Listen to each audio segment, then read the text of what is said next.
Hola, ¿qué tal? Buenas noches, maestra. Buenas noches. Pues vamos a comenzar el día de hoy con la sesión clase. En esta ocasión, pues me abstengo de prender la cámara. El día de antier me hice una cirugía de extracción de un molar y todavía estoy un poquito hinchada. De hecho, no sé si me escuché o hablé, pues muy normal, ¿no? Pero eso trato. Entonces, ese es el motivo por el cual en el día de hoy no abriré la cámara, perdón. Entonces, pues así vamos a comenzar.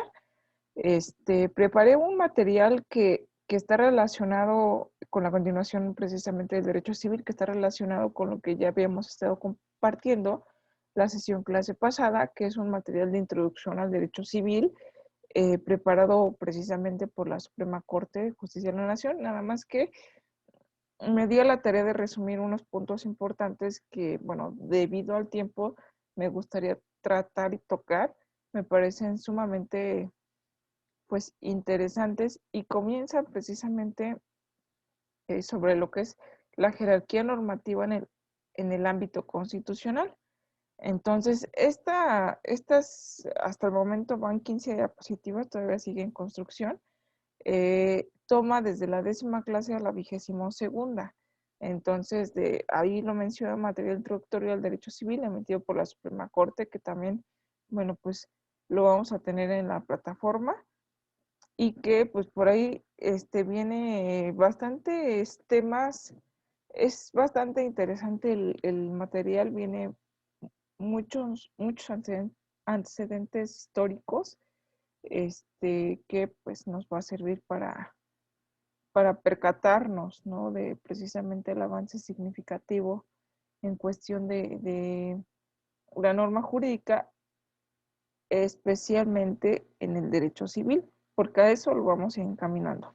Bueno, pues entonces ya sin mayor preámbulo, voy a iniciar con la diapositiva número 2, que se trata, este es una imagen que me gustó poner y representar, no viene en el material, pero sí la quise poner en relación a que, bueno, pues el tema aquí con el que inicié, no es el tema de todo el material, pero el tema de todo el material más bien es el material introductorio del derecho civil y bueno, pues ya sabemos la elaboración, pero iniciamos con este tema de jerarquía normativa en el ámbito constitucional. Entonces, atendiendo a esta situación y a esta circunstancia de la jerarquía, seguramente ya habíamos escuchado con anterioridad, tal vez en introducción al estudio del derecho, el tema de la pirámide de Hans Kelsen. Si no la habíamos escuchado, bueno, pues es un momento oportuno para conocer un poquito sobre lo que es la pirámide de Kelsen. Aquí, esta parte, podemos encontrar muchas imágenes y representaciones en internet, pero pues en esta en particular, que ahí viene también la fuente de consulta, me pareció bastante adecuada en relación a que pues viene pues de forma piramidal y seccionada la parte de la pirámide que está hasta el conito, digamos que la punta, el dominio menciona pues de la Constitución, ¿no? De la Constitución Federal, que es precisamente a la que pues vamos a hacer alusión y la que casi en todas las materias puedo estar segura, pues van a tener una referencia, inclusive pues el desprendimiento, vamos a encontrar un artículo o varios artículos constitucionales que van a darle nacimiento o van a darle origen precisamente a diversos ramos jurídicos, desde el derecho civil, derecho penal, derecho fiscal, el derecho mercantil, ciertos temas en específico, ciertas leyes se desprenden de uno o varios artículos de la Constitución. Entonces, esa es precisamente la punta del iceberg o de esta pirámide en cuestión a la jerarquía constitucional, por eso es bastante importante. Sin embargo, ahorita también voy a mencionar lo que son los tratados internacionales, que me parece también ya he mencionado ciertos aspectos de ellos, pero hay que tomar en consideración pues que los mismos deben estar pues obviamente de acuerdo con la propia Constitución, ¿vale? O sea, deben ser compatibles con la Constitución. Entonces, en el siguiente, pues digamos, escalafón, un poquito más abajo que lo vemos ahí de color, bueno, si mi vista no me engaña, es como un color púrpura, un color violeta, que menciona son ley orgánica o ya las leyes federales, que también pues nos menciona por ahí a la par decretos de urgencia. Ahorita vamos a profundizar un poquito más en cuestión de decretos, reglamentos y circulares, que también son, digo, cuando nos referimos a un conjunto de normas jurídicas, no es nada más mencionar, por mencionar la palabra, porque me la aprendió, porque es parte de una definición de derecho. Mi intención también es que le tomemos sentido a que el conjunto, pues sí, es una serie o un grupo de leyes, pero hay que tomar en consideración más bien de normas jurídicas y obviamente esas normas jurídicas las podemos encontrar como leyes, como reglamentos, como decretos, como circulares. Entonces, por eso no solamente pues las comprendemos de leyes, ¿no? Algunas tienen pues esa característica y esa nomenclatura de ser ley y leyes federales. Después de la Constitución son las leyes federales las que debemos también de tomar en consideración y que se desprenden justamente de la jerarquía constitucional. Estas leyes federales deben de estar pues o deben ser idóneas a la Constitución. Si no, pues nos encontraríamos por ahí con un problema bastante importante que sí nos hemos encontrado en cuanto a la normativa constitucional, o la normativa más bien, que se intenta pegar a la Constitución, pero que en algún punto lo es contradictoria a la misma o llega a transgredir aspectos constitucionales y es ahí donde pues, nos encontramos con, o nos podemos encontrar más adelante, ustedes lo van a estudiar con ciertas, eh, mm, pues digamos que recursos federales que podemos eh, invocar y podemos, son procesos, procedimientos específicos que pues ahí entran al estudio pues los más altos rangos del ámbito jurisdiccional a interpretar la norma jurídica, pero con un apego muy importante en la Constitución, que son, seguramente las han escuchado, estos recursos, controversias constitucionales. ¿Sale? Que incluso las han puesto en práctica últimamente en cuestión de noticias, tal vez lo hayan escuchado, una controversia constitucional interpuesta por el Senado en cuestión de invasión de facultades, me parece, algo así estaban haciendo alusión, porque pues tenían ellos que poner, por ejemplo, a los integrantes del INAI en un periodo determinado, cosa que pues no lograron hacer 6 integrantes, entonces el INAI tampoco nos podía quedar inoperable con la falta de integrantes, que solamente era facultad del Congreso. Entonces, en este caso específico de la Cámara de Senadores. Esa es, por su parte, una de las noticias también que estaban mencionando, ¿no? Otra de ellas también en el plan B, ¿no? De la reforma electoral. Entonces, por ahí ese tipo de noticias, si saben el contexto, eh, eh, podemos ahí mencionar un poquito y tomarle, pues, la parte importante en relación a la Constitución y a que ciertas normatividades, decretos o leyes puedan ser contrarias a la misma.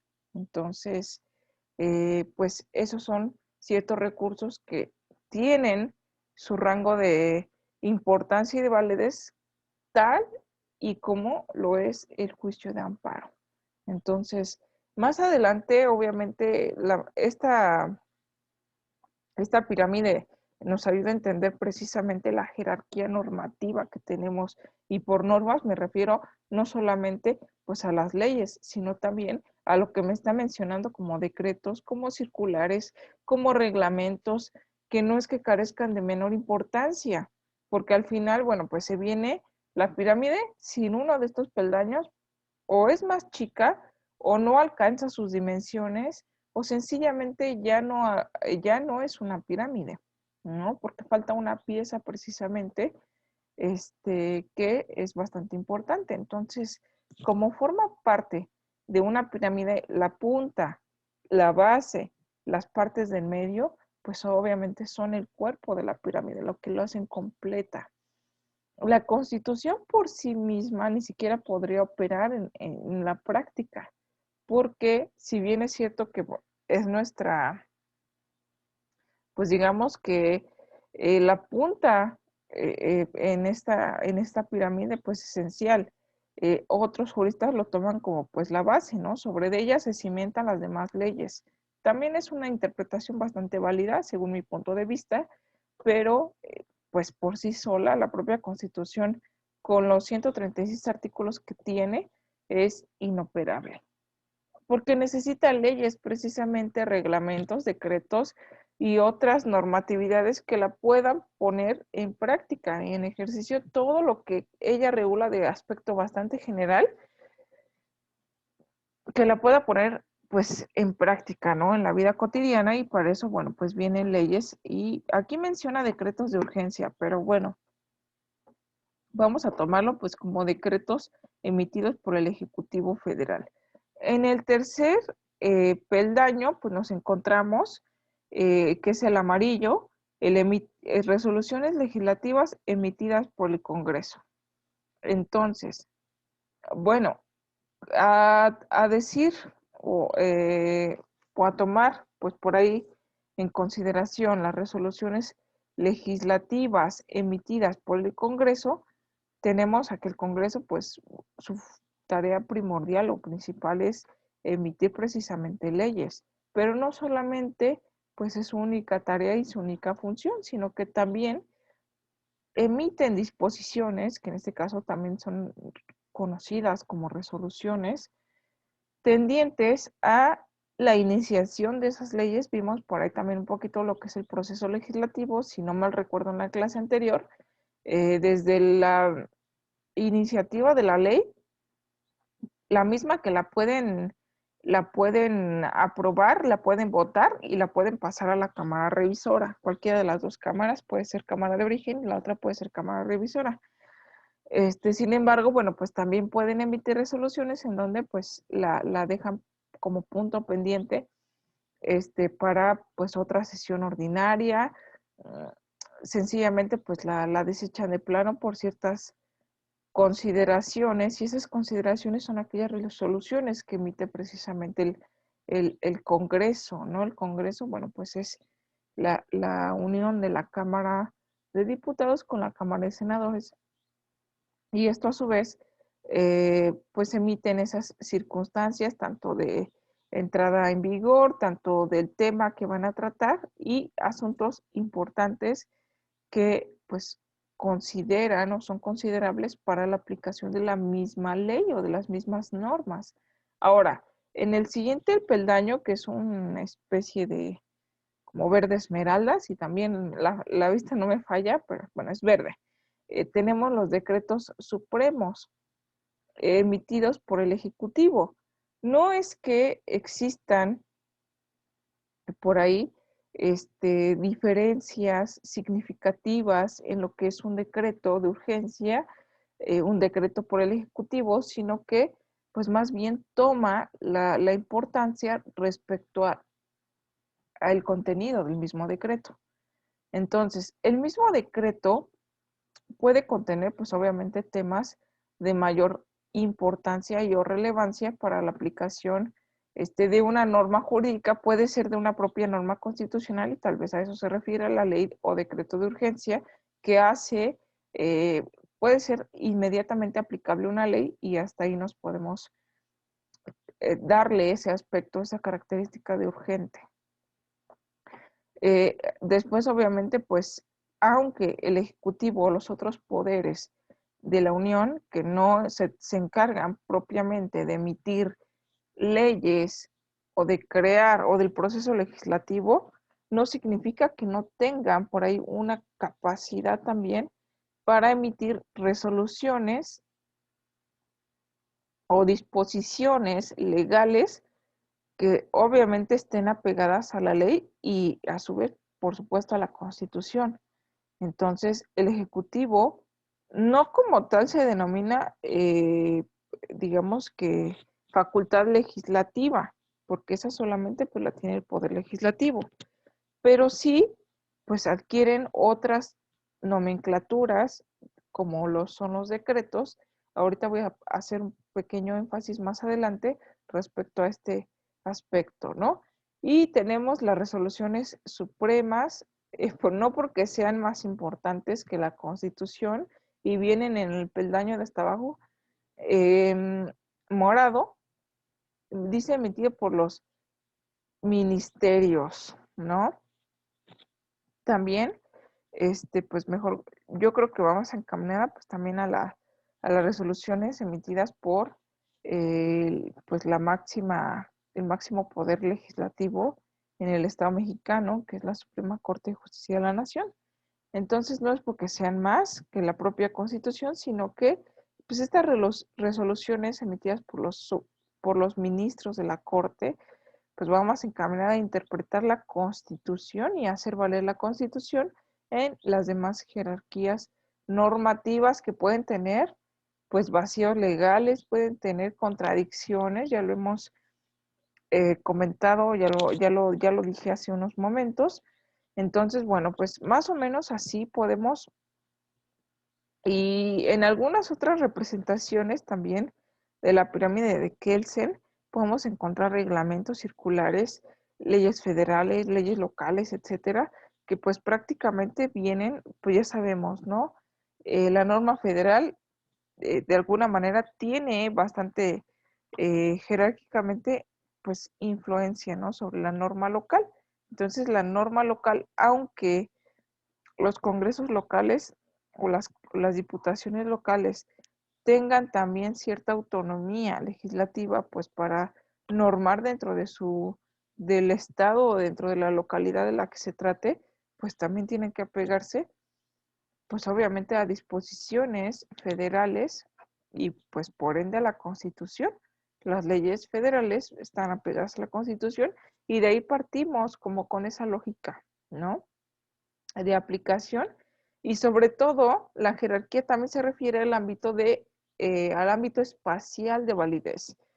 Este punto es muy importante porque pues a ello me voy a abocar en las siguientes diapositivas, que es precisamente el artículo 133 le da sustento a esta teoría de Kelsen. Pueden existir antinomias en las leyes, que son esas contradicciones.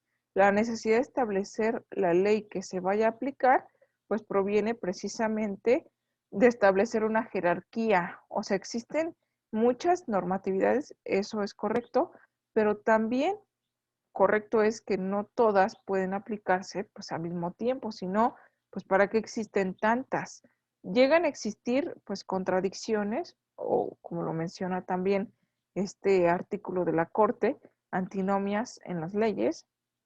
Entonces, para ello, pues tenemos el artículo 133 constitucional que a la letra cita. Esta constitución, las leyes del Congreso de la Unión que emanen de ella y todos los tratados hechos, esa parte es importante porque menciona todos los tratados hechos y que se hicieren por el presidente de la República, una de sus facultades, por supuesto, del Ejecutivo Federal, menciona con aprobación del Congreso, pues ahí ya van dos poderes importantes,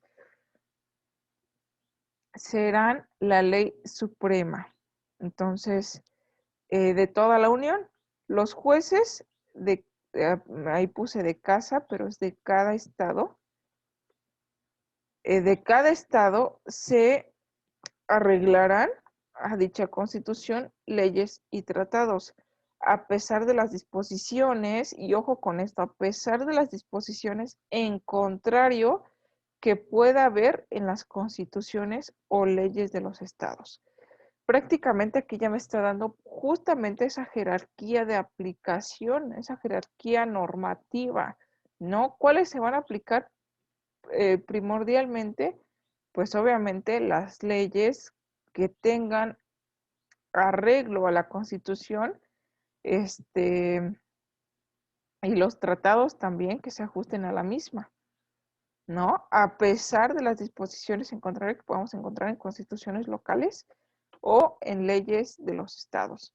Ya no menciono los decretos, las circulares o los reglamentos, pero pues por supuesto que debemos entender que por esa jerarquía también están, si llegan a estar en contra de la Constitución, bueno, pues los jueces están obligados a observar justamente la aplicación constitucional de, pues, de esta jerarquía, ¿no? De la Constitución Federal y, por supuesto, los tratados internacionales que se ajusten a la misma. La facultad para dictar reglamentos, por si por ahí hemos escuchado, bueno, existe el reglamento, aquí voy a poner un ejemplo bien interesante que es el reglamento de tránsito y también lo retoma em, pues digamos que este análisis emitido por la Suprema Corte. Menciona aquí, la facultad para dictar reglamentos pertenece al Poder Ejecutivo. Y menciono, un reglamento, si bien es cierto que es una norma de observancia obligatoria, también cierto es que no es una ley. Por lo tanto, el Ejecutivo no está invadiendo la esfera del Poder Legislativo, porque el Poder Legislativo crea la ley, pero precisamente el reglamento no es una ley, pero sí tiene aplicancia y observancia obligatoria que le da el carácter de norma jurídica. Entonces, la norma jurídica no única y exclusivamente se trata de leyes, sino también de reglamentos, y es una facultad del Ejecutivo, sin invadir la esfera del Poder Legislativo, ¿vale? ¿Por qué? Por una sencilla razón. En uso de la facultad también que le concede la fracción primera del artículo 89 de la Constitución, o sea, la Constitución no se contradice. Promulgar y ejecutar las leyes, y ojo con la palabra promulgar, de hecho, en el proceso legislativo podemos observar justamente como que los pasos em, o los procesos que se sigue, pues desde la iniciativa de la ley hasta la iniciación de la vigencia de la misma, pasando por los últimos pasos que es la promulgación, publicación e iniciación de la vigencia. Si lo tomamos de esa manera, son los últimos tres pasos. Entonces, el proceso legislativo, digamos que se acaba hasta pues la, la aprobación. Ya el tema de promulgar se lo están pasando al Ejecutivo. Sabes que ya aprobamos esta ley, te toca, ¿no? Para que la promulgues y para que la publiques. Ok, ¿a qué se refiere la promulgación? Tan es así que el 89 le otorga esa facultad al Ejecutivo, promulgar y ejecutar las leyes que expide el Congreso de la Unión. Entonces, como tal, el proceso legislativo pues tiene en su poder o en la cancha los jugadores pues son los legisladores y también el Ejecutivo Federal, porque además el Ejecutivo puede eh, por ahí dar iniciativas de ley y es una también de sus facultades. Pero la promulgación, recordemos también la clase pasada, pues se refiere a ese derecho de veto, ¿no? Que tiene de hacerle observaciones a la ley y regresarla a alguna de las cámaras por una única ocasión. Si las cámaras deciden hacerle las observaciones, hacerle caso a las observaciones del presidente, lo hacen. Si no, ¿sabes qué? Se regresa tal y como la habíamos mandado en una primera ocasión. Y o si no, tiene el presidente 10 días para hacer uso de ese derecho de veto. Si no hace uso, pues pierde la oportunidad de hacer valer el derecho de veto o pues de vetar la ley, ¿no? Es decir, de regresarla o hacerle esas observaciones y la tendría que publicar. Entonces, a eso se refiere la promulgación, ¿no? Y la ejecución de las leyes. Las leyes también, pues para su ejercicio, también necesitan, pues, ciertas cuestiones administrativas que el legislativo no se ocupa de ellas, sino que son ocupación del ejecutivo, porque para ejecutarlas, digamos que, ok, ¿cómo ejecuto la Constitución? ¿O cómo ejecuto la Ley General de Salud? ¿Cómo ejecuto? Y podemos ir con las leyes federales, ¿no? La Ley Federal del Trabajo, digamos ya en materia laboral, en cuestiones específicas. Si, si nos damos cuenta, los artículos a veces sí son claros, pero ¿cómo hago que, pues viene obligaciones, un ejemplo, obligaciones y derechos del patrón en la Ley Federal del Trabajo que emitió el Congreso de la Unión? Y el Ejecutivo se pregunta, ¿cómo la aplico? Ah, bueno, pues entonces justamente se le otorga una facultad de emitir reglamentos, que obviamente son apegados a esas leyes o tienen precisamente la facultad de promulgar para la ejecución de ciertas normatividades en específico que emite el Congreso de la Unión. En este caso menciona proveyendo la esfera administrativa a su exacta observancia, es decir, pues no va a emitir un reglamento que pues, esté obviamente contradictorio a la propia ley, sino que tiene que estar ajustado a esta observancia de la ley, obviamente pues legislada, como la hemos mencionado. Y existen dos clases de reglamentos para que pues ahí dispersemos la duda, que son los reglamentos derivados de la ley, que es lo que ya mencioné. La Ley Federal del Trabajo tiene a su vez un reglamento de la Ley Federal del Trabajo. Así se llama. Ley Federal del Trabajo, esa la emitió el Congreso de la Unión. La promulgó y la publicó el presidente. Sí, inició su vigencia y ahí está la ley. Para su ejecución, pues obviamente el Poder Ejecutivo en algunos de sus ramos puede ser a través de la Secretaría del Trabajo y Previsión Social, que es un órgano centralizado, pues se encarga de emitir un reglamento de la Ley Federal del Trabajo para que sus artículos se puedan ejecutar, porque esa es su tarea, según el 89 constitucional. Promulga y ejecútame las leyes. Entonces, estos son los reglamentos derivados de la ley y así puedo poner pues muchos más ejemplos de reglamentos que derivan de las leyes. Entonces, casi, puedo decir, casi es una regla general que por cada ley exista un reglamento, ¿vale? Eso también, pues, no todo es,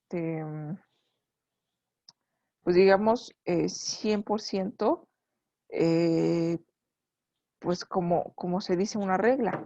Hay excepciones a las reglas y el derecho está provista de muchas excepciones a las reglas. Entonces, no hay que tomárnoslos como un dogma, como casi tiene que ser. Porque podría decir, toda ley tiene un reglamento, pero no todo reglamento tiene una ley. Y ustedes van a decir, bueno, pues qué tontería es esa. Sí, los reglamentos pues vienen para la ejecución de las leyes, ¿no? Pero existe una categoría que son los reglamentos autónomos. No propiamente existe. Conocemos o espero que lo conozcamos, pero hemos escuchado al menos de lo que es el reglamento de tránsito. Este es muy popular, por supuesto, pues porque pues el tema que toca es bastante común para todas las personas. Todos nos tenemos que mover de un lado a otro. Entonces, ya sea que lo hagamos en un vehículo propio, que utilicemos transporte público, pues debemos conocer los lineamientos básicos pues para el tránsito de vehículos y de transeúntes o de personas, de bicicletas o de vehículos de motor, o los que no son de motor. Entonces, todos ellos tenemos, todos nosotros, y derivado del artículo 11 también de la libertad de tránsito, pues tenemos derecho al libre tránsito, justamente. ¿Y cómo hacemos esto? Pues priorizando pues, ciertas normas de carácter obligatorio que tenemos que observar todos los gobernados, todos los ciudadanos, ¿no? Entonces, bueno, pues no existe una ley de tránsito. De una vez los comento, por eso son reglamentos autónomos. Esto los emite y tiene la facultad de emitirlos también el Poder Ejecutivo, emite el reglamento de tránsito. ¿Cuáles son las disposiciones de tránsito? Obviamente, pues el tema de los semáforos, el tema de respetar, obviamente, pues los altos, los señalamientos, el doble sentido, el único sentido, la preferencia de paso, pues para una correcta un correcto flujo, ¿no? Del tránsito precisamente, de todos aquellos que tenemos derecho, pues, a transitar. Entonces, no existe como tal una ley de tránsito que que haya emitido el Congreso. Pero sí existe un reglamento de tránsito que emite el Ejecutivo Federal, pues, para que esto pueda ser posible. Espero que hasta ahí, pues, se vaya entendiendo el punto de vista. Y también, bueno, si queremos profundizar un poquito más respecto a esto, pues ya en estos días hubo el material introductorio con el que realicé estas diapositivas y ahí viene un poco más especificado y un poco más profundo, repito, y vienen cuestiones también históricas, por cuestiones de tiempo, pues no vamos a darle lectura, sino que tomé unos puntos importantes que quiero desglosar en este espacio que tenemos de la sesión clase, pues para que vaya quedando pues más claro. Pero aún así, hasta este punto, ¿tenemos alguna duda, pregunta que queremos externar? ¿Va quedando claro?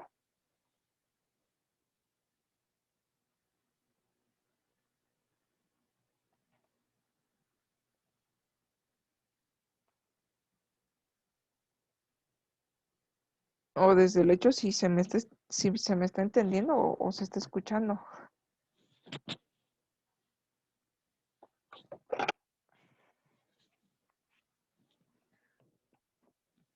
Bueno, voy a tomar el silencio como el que calla otorga y que pues todo va correcto. Si no, pues ya saben también este, cómo formular preguntas o a través de los medios también para formular preguntas. Bueno, continúa un poco con lo que son las circulares. ¿Qué son las circulares? Son órdenes del Ejecutivo que vienen a aclarar situaciones concretas que no se encuentran previstas categóricamente dentro del reglamento mismo. Estas circulares tienen carácter de obligatorias. Repito, entonces las disposiciones normativas llegan a tomar pues ciertos nombres, obviamente pues para poder distinguirse entre sí pues de las propias leyes, pero circulares, reglamentos, decretos, tienen obviamente sus particularidades, pero creo que una de las características es la observancia obligatoria. Unas se diferencian de otras por digamos que el tipo de autoridad que las emite, por su aplicación también local o federal que pueda llegar a tener, ¿no? Y entonces tienen características que las hace pues distintas, que les otorga ese nombre, unas son circulares, otras son decretos, otros son reglamentos, pero todas son normas jurídicas, ¿vale? Entonces, regularmente estas circulares también vienen, o estas normatividades en general, se expiden en el Diario Oficial de la Federación. Entonces, es el periódico, justamente el diario, su nombre lo toma, de que diariamente se hacen publicaciones importantes o de importancia legal. Entonces, estas disposiciones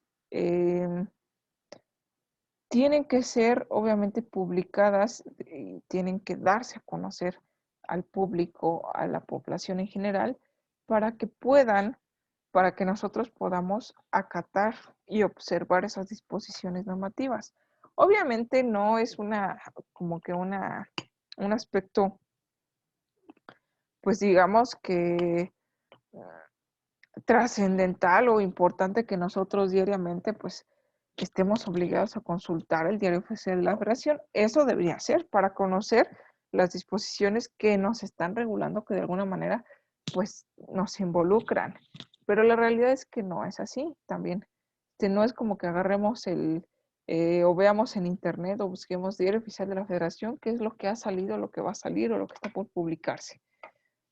Esa es una realidad, pero bueno, los medios es el medio de difusión oficial, pues, para que lo tengamos en cuenta. Hay un principio general del derecho que dice, eh, el desconocimiento de la ley no te exime de su cumplimiento. El hecho de que nosotros no sepamos el contenido completo o que exista por lo menos una ley en específico que regulen pues ciertas cuestiones que nosotros practicamos o que solemos hacer, no significa que nos vamos a librar de esa regulación o de esa normatividad o de esas sanciones si es que llegamos a cometer pues algún acto que va en contra de esas normas jurídicas, ¿vale? Entonces, este es el medio oficial. Obviamente a nivel federal es el diario oficial de la Federación, pero existen gacetas o periódicos locales que también hacen lo propio. Es casi lo mismo, es como el diario oficial de la Federación, pero a nivel local. Entonces, la publicación de, por ejemplo, las diputaciones locales en cuestión a las leyes, por ejemplo, aplicables a la Ciudad de México, por ejemplo, aplicables al Estado de México, pues vienen en gacetas o periódicos oficiales, ¿vale? Que solamente, pues, existen esos medios para hacer precisamente visibles de forma oficial pues esos decretos circulares de esas disposiciones o esas leyes que ahí se publican en esos medios oficiales, no en las redes sociales, aunque las redes sociales pues ya también hay, digamos que, este, cuentas oficiales de Facebook, de Twitter, no, bueno, desconozco si tengan más redes sociales, pero pues instituciones gubernamentales que dan a conocer, pues obviamente por la difusión masiva que tiene, todos estamos metidos de una o de otra manera, pues, o la mayoría en las redes sociales, entonces la difusión se hace más fácil, pero no son los medios oficiales, digamos, no se promulga una ley ahí, ¿no? Sino que existen estos medios oficiales como su nombre lo indica, ¿vale? Entonces,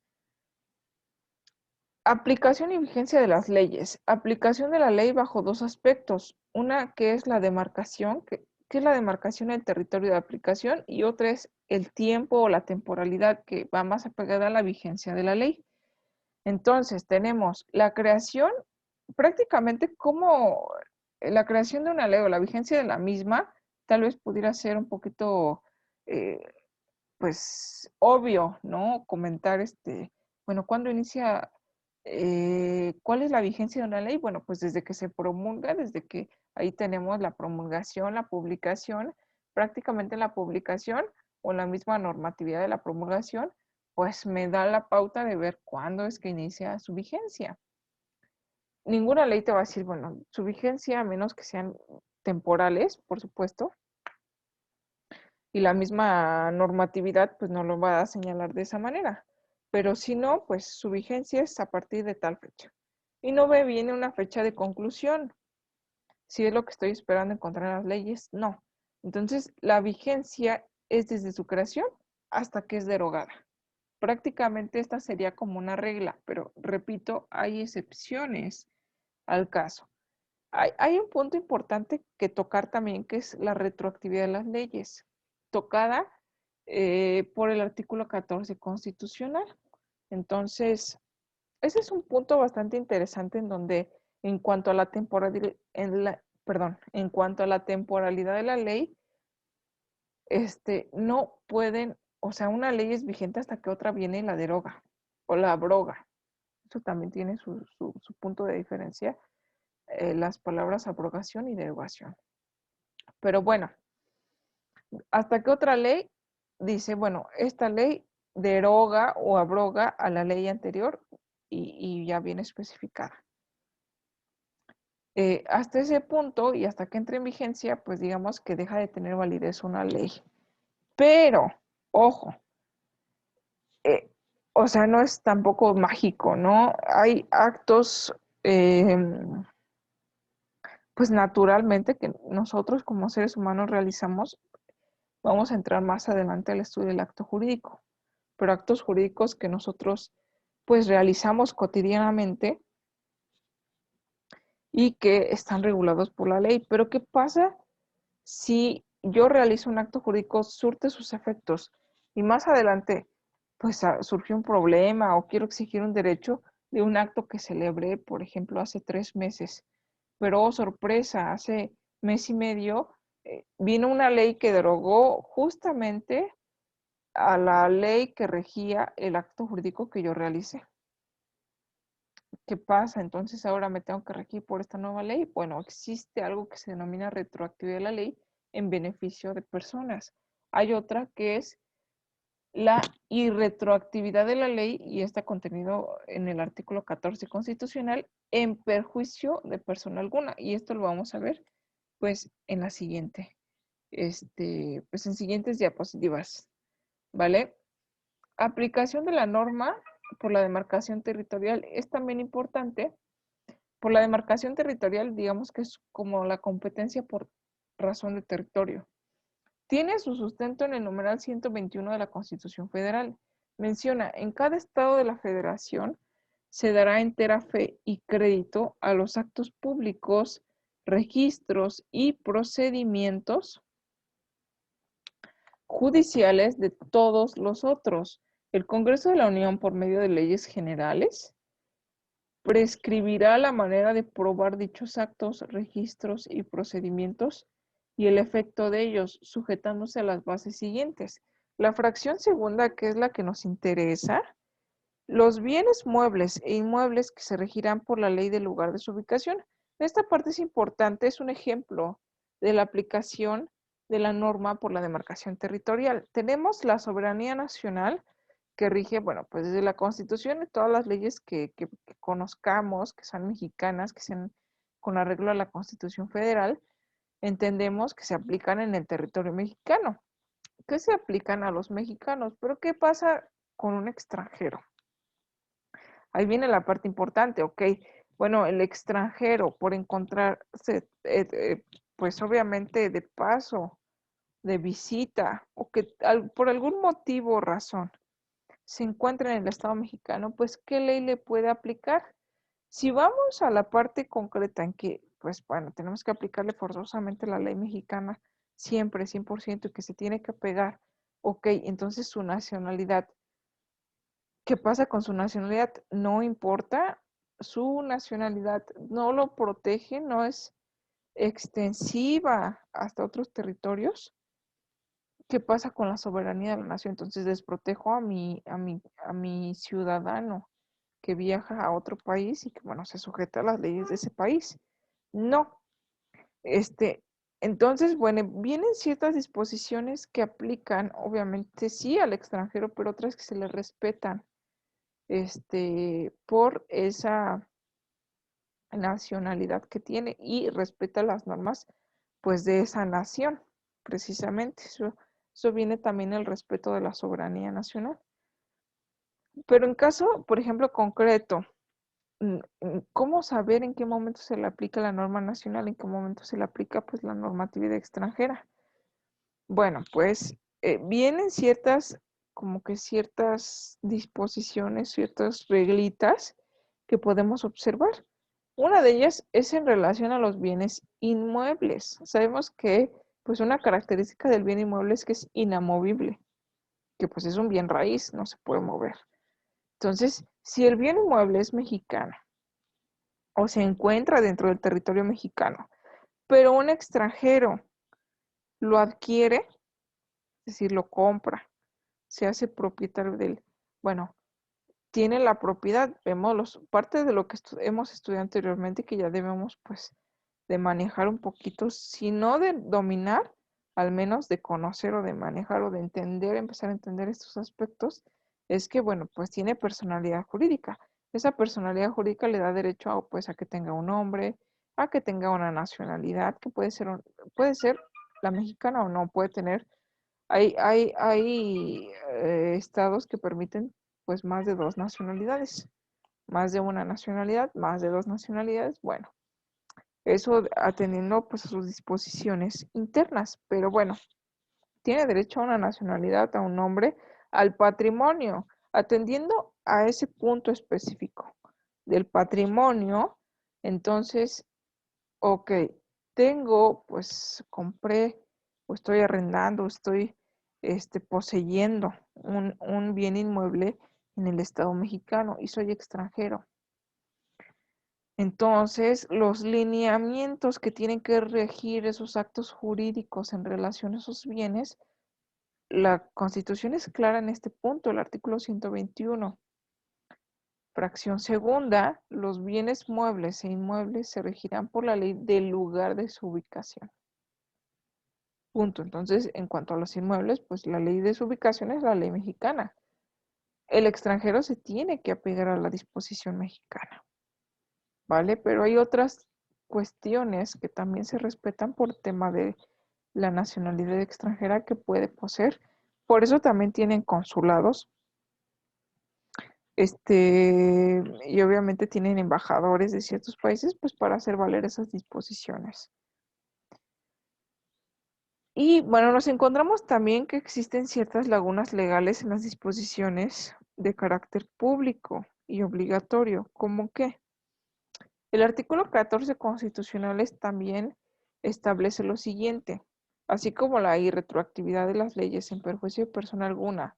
Y obviamente, pues, el caso contrario, si interpretamos esta disposición de la irretroactividad en perjuicio de persona alguna, entonces, bueno, si en perjuicio no se puede retraer la ley, es decir, entró en vigencia hoy, 20 de julio de 2023, pero el acto jurídico que pretendo que se regule fue el día de ayer, 19 de julio, donde aplicaba otra ley, pero la nueva ley me beneficia y el acto jurídico se realizó el 19, aunque la ley entró en vigencia el 20 y me beneficia, entonces interpreto la Constitución de una manera en la que la irretroactividad no se puede aplicar en perjuicio y en beneficio, entonces sí.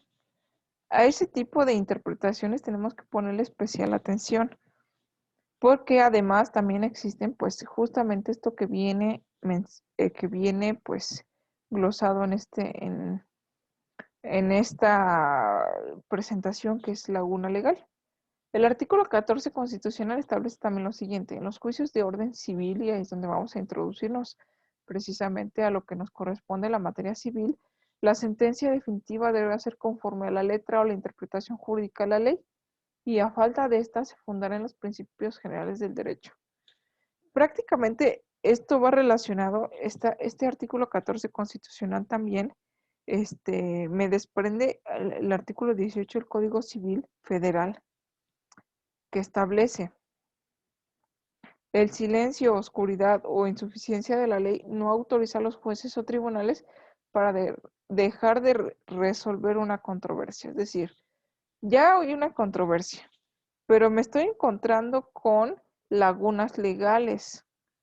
Entonces la ley no me es suficiente. El juez no va a decir, bueno, es que no encuentro una aplicación exacta, no hay una regulación exacta. La ley es pues oscura, la ley tiene esos vacíos legales. Pues ¿sabes qué? No la voy a aplicar, pues porque no tengo que aplicar. Los jueces no pueden hacer eso. ¿Qué tienen que hacer? No están autorizados, obviamente, para dejar de resolver una controversia por esas adversidades. Ok, es una adversidad que tienen que superar. ¿Cómo la superan? Ok, el 14 constitucional, nuevamente, deberá estar conforme en los juicios de orden civil. Aquí, bueno, específicamente me refiero a la aplicación civil. Dice, la sentencia definitiva, que es una resolución ya emitida por los jueces, por supuesto, deberá ser conforme a la letra o a la interpretación jurídica de la ley. Ok. Y a falta de esta, es decir, si tiene, pues si tiene más interpretaciones, si tiene vacíos legales, si tienen ciertas fallas, ¿qué hago? A falta de esta, se fundará en los principios generales del derecho. ¿Vale? Entonces los jueces tienen que encontrar precisamente esa pieza del rompecabezas que le pueda hacer falta a la ley o a la norma jurídica. Y para más específico, el 18 del Código Civil Federal, el silencio, oscuridad o insuficiencia de la ley no autoriza a los jueces o los tribunales para resolver, para dejar de resolver una controversia. También nos encontramos pues más adelante con más herramientas jurídicas que son justamente las jurisprudencias, que son las interpretaciones legales emitidas por los jueces federales, ¿vale?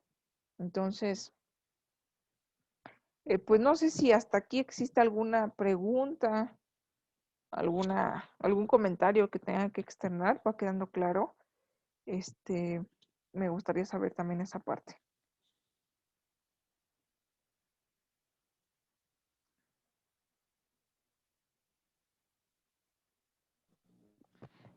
Por mi parte sí está quedando claro, maestra. Ok. La importancia de dedicarle una hora a estos temas, porque viene la legislación civil y las instituciones del derecho privado, un poquito de estos antecedentes históricos, en donde como el primer código civil, dónde fue emitido, o sea, a grandes rasgos, puntos específicos históricos, pero mi intención es ver esta revolución del derecho civil, pero también esta aplicación. Mi intención es que entendamos, ya para en la práctica, esto de qué me sirve, no nada más es conocimiento teórico. La intención de dar también y de destinar esta hora, esta sesión clase o estas sesiones clase, a darle esta importancia de transmitir este tipo de conocimientos o de darle énfasis a estos conocimientos hacia ustedes, es que ya en la práctica podamos entender el por qué existen precisamente esas jerarquías constitucionales, el por qué y el qué momento voy a aplicar el Código Civil Federal, que de una vez les digo, desde el Código Civil Federal, desde el artículo primero, me parece que hasta el artículo 21, se trata sobre disposiciones generales. Casi todas las leyes, no todas, tienen disposiciones generales, que es lo que tenemos que observar para saber de qué se trata, cómo y cuándo y a quiénes se va a aplicar esas disposiciones de carácter obligatorio, ¿vale? Y ya después entra en materia. Si se refiere al código, sí, bueno, ya. El capítulo, creo que después el capítulo primero inicia con las personas. Y así, asimismo, tengo un código civil para el Estado de México, tengo un código civil para el Distrito Federal, actualmente Ciudad de México. Entonces, si hay códigos civiles locales que me aplican, bueno, por territorio, por lógica, pues en el Estado de México y en la Ciudad de México, entonces, ¿en qué momento voy a utilizar el Código Civil Federal? Bueno, esta clase va destinada precisamente a que entendamos un poco más. Tal vez no lo vamos a entender al 100% hasta que no tengamos a lo mejor ya un caso práctico de decir, ya ahora entiendo ya cuál va a ser mi sustento legal de que aplique el Código Civil Federal. Y mi intención es también que estas disposiciones preliminares que establece el Código Civil Federal, pues les podamos dar una leída y podamos entender mejor esa aplicación federal. Viene incluso, me parece, si no me equivoco, en el artículo 13 del Código Civil Federal. Aquí no lo plasmé, bueno, también por cuestión de tiempo y que pues me sigo también con estas instituciones que la ley civil me viene a dejar, pero el Código Civil Federal y los códigos locales también. Pero primero me voy a referir a ella en un aspecto muy general y obviamente a nivel federal para después ya aterrizarla en sus aspectos locales y ya se puedan aplicar, ok, ¿cómo se aplica la institución del matrimonio, del divorcio, de esto, del otro?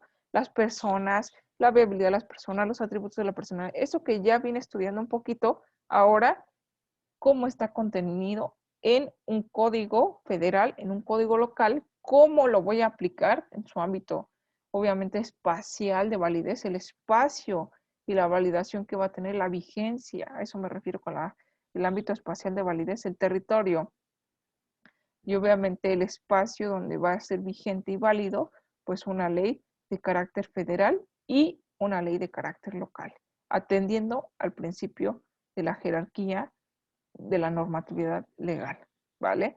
Entonces, ese es el principal objetivo de atender estos puntos en las sesiones, pues así como estamos, ¿no? Prácticamente utilizar nuestra ahorita para resolver ese tipo de cuestiones. Las demás, las que yo considero, su servidora considera, no sé si atinadamente, si no es así, bueno, pues por supuesto que la intención es que me lo hagan saber, que podemos trabajar el sistema en línea o el sistema a distancia. La importancia es que pues lo podamos trabajar y podamos entendernos justamente ello e ir aprendiendo. No, obviamente no voy a esperar que pues todo el conocimiento me lo den en una hora. Sería obviamente bastante complicado, imposible, yo diría, ¿no? Si espero que todo el conocimiento que voy a adquirir de la carrera de Derecho, de la materia de Derecho Civil 1, se me dé en una hora a la semana.